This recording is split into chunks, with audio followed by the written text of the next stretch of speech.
story for resilience. This story was collected from Vietnam by a storyteller who has retold it, and now I retell it in my own way. Once in a forest, a hunter entered looking for a bird as his target. As hunters would do, he was stealthy. He was very sharp and smart. He knew that the birds would not show themselves, and he had to be ready for anything. His bow in his hand and his arrow ready, he looked at the trees, and suddenly he spotted a very different kind of bird. It had long feathers. Its beak was long as well, and it was colored very differently from the other birds. "I want you. I will have you." The hunter put his arrow onto the bow and let loose the arrow. The arrow missed its mark. The bird was startled, but funnily it didn't fly away. It in fact turned, looked at the hunter from that tree and made the most horrible sound. Now the hunter was not used to that sound. He wondered what it was that could make such a amazingly ugly sound. Again, he took out his arrow and let out. It missed. And again the bird looked at the hunter and now the hunter felt the bird was mocking him.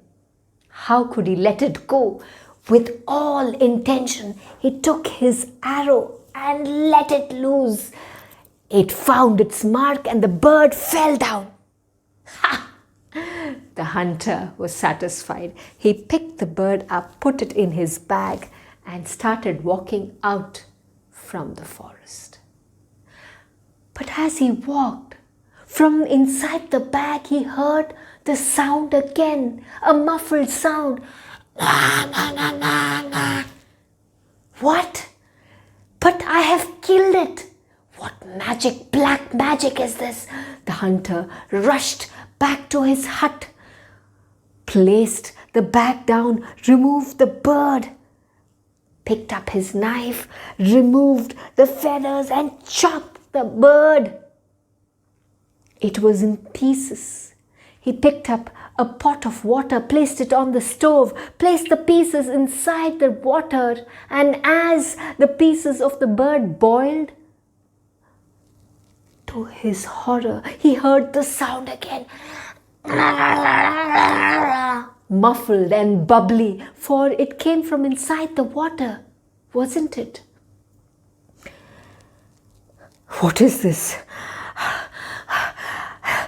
The hunter picked out the pieces, the boiled pieces of that bird, took a box, placed the pieces inside the box, locked it, rushed out to the garden and dug a hole, placed the box in the hole and closed the hole.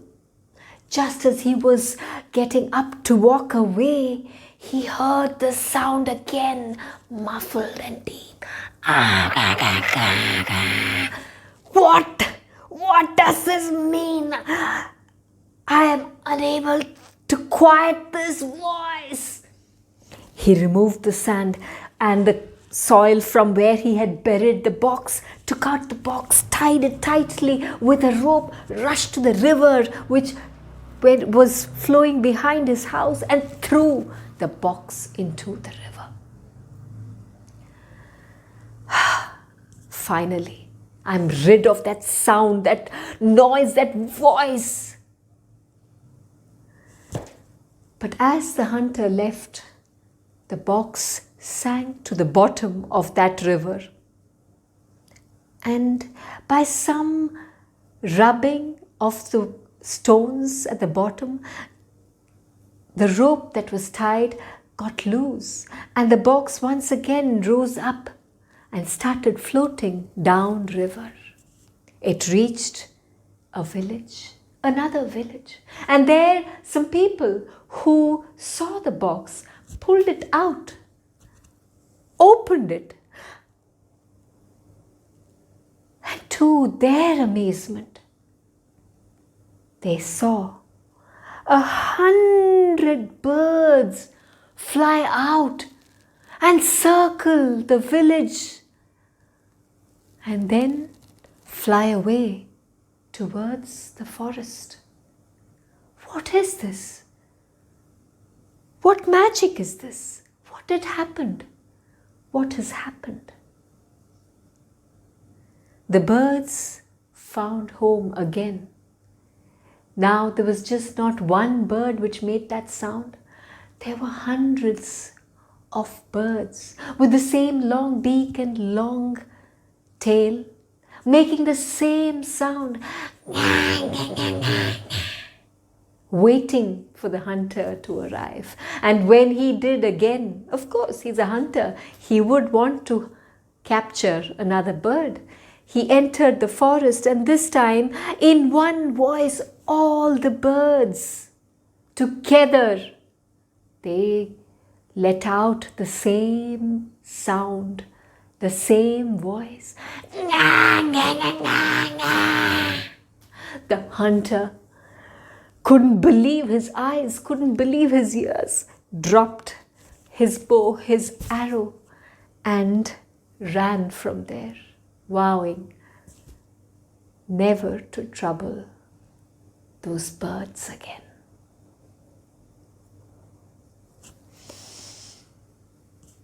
This story requires some reflection.